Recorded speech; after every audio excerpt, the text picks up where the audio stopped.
Pourquoi est-ce que les athlètes d'endurance ont des fréquences cardiaques au repos aussi basses? On va parler un petit peu des mécanismes et de qu'est-ce que tu peux faire, peu importe ton niveau, pour baisser ta fréquence cardiaque au repos. À savoir que la fréquence cardiaque au repos, c'est un bon indicateur global de ta santé et de ton développement cardiovasculaire. J'ai regardé les chiffres récemment pour une autre vidéo. Alors c'était des chiffres basés sur des revues avec des datas conséquentes, mais en Amérique du Nord. J'ose espérer qu'en Europe on soit quelques points plus bas, mais disons qu'à partir de 25-30 ans, la moyenne chez les hommes en tout cas, c'était 72 battements par minute au repos, en sachant que ça descendait forcément sur les extrêmes de la distribution, en dessous de 50, voire même en dessous de 40 pour une faible minorité, et à l'inverse en dessus de 100 BPM au repos pour une petite minorité aussi, malheureusement dans l'autre sens. Et donc si on revient à qu'est-ce qui se passe, pourquoi est-ce que la fréquence cardiaque baisse avec la condition physique qui augmente et avec la santé qui augmente aussi. Donc ce qu'il faut se dire, c'est que le cœur, la fréquence cardiaque, c'est toujours à mon avis une question centrale aujourd'hui dans la préparation physique et notamment dans l'endurance, parce que le cœur, on pense vraiment au cœur comme étant le centre de tout. Et même si oui, c'est le cœur du problème, et que c'est un des organes de notre système central, il s'avère que tout commence et tout finit au muscle en fait. Parce que c'est le muscle qui consomme l'oxygène, c'est le muscle qui se contracte en premier, c'est le muscle qui sollicite les filières énergétiques, c'est le muscle qui demande plus ou moins de nutriments, plus ou moins de ressources, sucre, lipides, protéines parfois, et oxygène pour tout faire fonctionner. Et donc tu peux penser, moi je pense que le penser aux muscles d'abord, c'est intéressant. Recentrer le débat sur la périphérie, si j'ose utiliser l'expression. Et si on revient sur les mécanismes, qu'est-ce qui se passe? Pourquoi est-ce que la fréquence cardiaque elle baisse?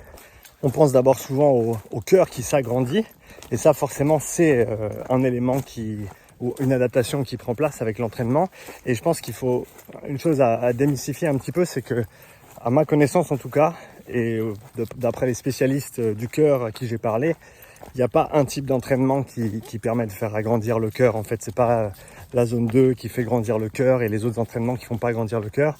En fait, c'est un volume d'entraînement élevé et varié pendant des années et des années. C'est ça la vraie recette. C'est pas sexy, c'est pas instagrammable, mais c'est ça la vérité sur le cœur. Donc si tu veux avoir un grand cœur qui bat beaucoup de sang à chaque battement, entraîne-toi régulièrement, augmente ton volume progressivement de manière à bien le tolérer et fais-le avec régularité pendant des années. C'est ça la vraie réponse. Après, on a d'autres adaptations qui sont intéressantes au niveau périphérique notamment, avec les capillaires sanguins. Les capillaires sanguins qui sont un petit peu la porte d'entrée entre la circulation et le muscle en lui-même. C'est-à-dire que si on a plus de capillaires, c'est comme les places de taxi à l'aéroport, j'aime bien l'analogie. Donc les taxis, c'est l'hémoglobine qui transporte l'oxygène, et on a ces places de parc devant l'aéroport pour déposer les passagers. Plus tu as de places de parc, plus tu as de places de taxi, et plus tu peux déposer de personnes à la minute. Et dans le contexte du cœur et de la fréquence cardiaque, si tu peux faire passer plus d'oxygène, plus de molécules d'oxygène, plus de passagers par unité de temps, par minute, forcément tu n'as pas besoin de battre autant de sang à tout autre paramètre égaux. Donc ça, c'est une autre chose qui prend place, et là aussi il n'y a pas de magie, l'angiogénèse comme on l'appelle, l'augmentation de la densité capillaire autour des fibres musculaires, c'est quelque chose qui prend place avec le temps et avec les entraînements, avec le volume, un volume varié, un volume constant, un volume progressif. C'est ça qui va engendrer ces changements-là. Et on peut aussi penser à l'aspect nerveux, le système nerveux, qui va jouer également un rôle, notamment si on pense à la branche parasympathique du système nerveux autonome.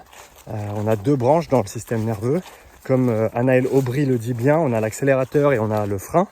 L'accélérateur, c'est le système orthosympathique qui répond au stress, l'activation nerveuse si on veut bien, qui n'est pas mauvaise, qui est juste utile dans des contextes où c'est ce qu'on veut ou qu'on doit faire.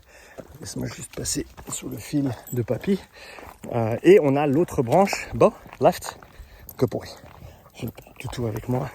On a l'autre branche qui est la branche parasympathique qui, elle, en gros, c'est comme le frein. C'est comme le frein sur le système et ça permet de bien réguler. C'est notamment le système qui est en charge du repos, de la digestion, de la socialisation également. Et ça, c'est quelque chose qui va, le tonus de cette branche, le tonus étant, si tu veux bien, la tension de base, la tension restante, ça, c'est quelque chose qui va être augmenté avec l'entraînement, notamment l'entraînement d'endurance, notamment le volume de basse intensité. Et donc, si tu combines ces différents facteurs, on peut en ajouter d'autres, on peut parler du volume sanguin et d'autres paramètres encore, mais ça, je dirais que c'est vraiment les paramètres principaux.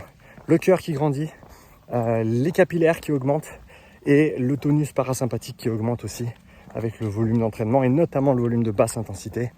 Ce qui explique qu'on voit des personnes qui s'entraînent, notamment des gens qui font un volume d'endurance conséquent, notamment des gens qui font un volume de basse intensité importante. On voit des fréquences cardiaques extrêmement basses, en dessous des 40 battements par minute. Et c'est pas un problème dans ce cas-là, parce que c'est simplement une adaptation. Le corps qui fait très bien les choses, le corps qui répond simplement à la contrainte, qui répond simplement à la demande.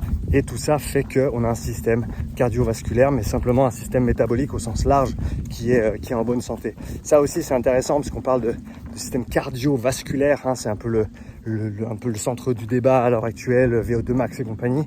Mais en fait, le métabolisme, c'est ton muscle. Le métabolisme vit, tous tes systèmes métaboliques vivent dans ton muscle. Alors que si on veut simplifier, le cœur c'est juste une pompe. C'est pas que ça, mais c'est en réponse à. C'est pas là que ça commence. Ça commence dans le muscle.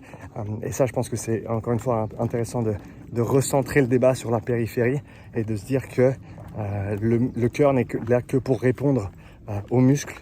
Et c'est là que c'est le muscle qu'on entraîne d'abord. Et c'est lui qui entraîne le reste avec lui dans la cascade de l'oxygène, dans la cascade métabolique, dans la cascade physiologique de ce qui se passe à l'effort. Merci d'avoir passé ce petit bout de balade avec nous. J'espère que cette pensée du jour t'a plu. Pose-moi tes questions en commentaire si tu veux aller plus loin sur d'autres sujets. Je te rappelle, si tu es coach prépa visite kiné, la saison 5 de mon mastermind reprend au mois de septembre avec les inscriptions qui vont débuter au mois d'août. C'est une formation sur 12 semaines, 100% distanciel, avec du temps d'études en autonomie, avec des temps de partage avec le groupe, avec un groupe WhatsApp, avec du contenu et surtout beaucoup d'exercices pratiques pour planifier l'entraînement d'endurance, pour apprendre à suivre des sportifs en endurance, structurer toute une planification et savoir opérer avec tous les paramètres de l'endurance, de la théorie vers la pratique. Si ça t'intéresse, lien dans la description. Merci à toi, à bientôt pour la prochaine vidéo.